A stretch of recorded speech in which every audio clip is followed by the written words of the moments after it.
अस्सलाम वालेकुम नाजरीन। नूरानी खबरों में आपका खैर मकदम है। नाजरीन, कोरोना वायरस से मरने वालों की तादाद दिन बर दिन बढ़ती ही जा रही है। भारत में ये संख्या 3,000 के पास पहुंच गई है। यहाँ पर सबसे परेशानी की बात यह है कि इस बीमारी से मरने वालों के अंतिम संस्कार या दफनाने के मामले में बड़ी परेशानी का सामना करना पड़ रहा है।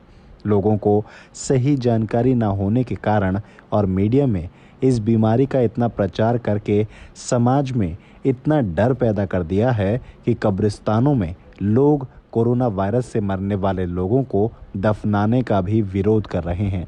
और यही स्थिति शमशान घाटों में भी है। हद तो यहाँ तक हो गई कि परिवार के लोग भी कोरोना से मरने वालों से परहेज करने लगे हैं। ऐसे में कई मामले सामने आ चुके हैं, जबकि अड़ोस पड़ोस और दूर के रिश्तेदारों की तो बात ही अलग है। पर इन सभी खबरों और परेशानियों का सामना करते हुए कुछ लोग ऐसे भी हैं जो ऐसे तमाम लोगों को सुपुर्द खाक करने का काम करते हैं।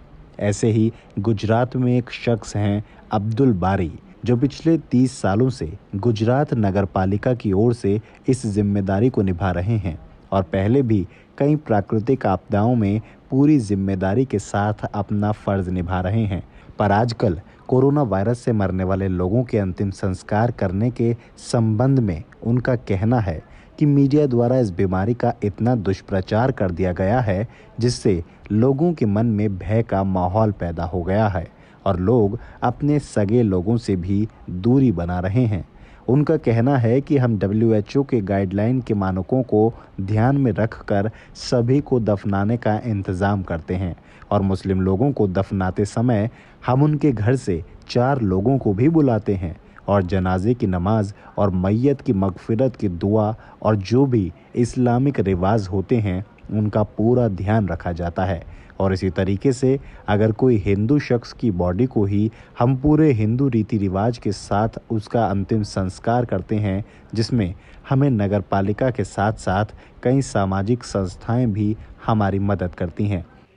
51 साल के अब्दुल बताते हैं कि वो 30 सालों से लावारिस या छोड़ दिए गए शवों का अंतिम संस्कार कर रहे हैं। सड़कों पर रह रहे लोग, भिखारी या फिर आत्महत्या करने वाले लोग जिनको विदाई देने के लिए कोई नहीं होता, उन सभी का अंतिम संस्कार अब्दुल करते हैं। अब्दुल का कहना है कि उनके साथ 35 स्वयं सेवक काम करते हैं और उन्होंने प्राकृतिक आपदाओं के दौरान भी लोगों के अंतिम संस्कार किए हैं। अब्दुल का कहना है कि उनकी संस्था एकता ट्रस्ट इस काम को 3 दशकों से कर रही है। सूरत और आसपास के जिलों में रोजाना 10-12 शव मिलते हैं। नदियों, नहरों या रेलवे ट्रैक से शव मिलते हैं। हम ऐसे शवों का रोजाना अंतिम संस्कार करते हैं और इस दौरान मास्क और दस्ताने भी पहनते हैं। हमें इस काम में सरकार का भी सहयोग मिलता है।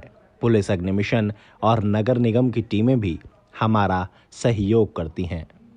अब्दुल भाई से जब पूछा गया कि उनके परिजनों की इस पर क्या प्रतिक्रिया है, तो वो कहते हैं, परिवार ने सिर्फ इतना ही कहा, अपना ख्याल रखो। हमारे पास सिर्फ तब ही किट होती है जब हम अस्पताल के कोरोना सेक्शन में होते हैं। अंतिम संस्कार के बाद हम किट को हटा देते हैं। अंतिम संस्कार करने के बाद हम अपने हाथ और पैर गर्म पानी से धोते हैं और साफ कपड़े भी पहनते हैं और सभी सावधानियों के साथ हम अंतिम संस्कार करते हैं। अब्दुल भाई का कहना है कि अब मुझे जानने वाले लोग जानते हैं कि मैं कोरोना से मारे जा रहे लोगों का अंतिम संस्कार करता हूं। लोग अब दूर से ही दुआ सलाम करते हैं। कोई मेरी कार में नहीं बैठता, लेकिन मुझे इसकी कोई परवाह नहीं, क्योंकि मैं दीन का काम कर रहा हूं और मेरे दिमाग में सिर्फ एक ही बात चलती है कि किसी भी तरीके से मैं लोगों की सेवा कर सकूं और सरकार का सहयोग कर सकूं।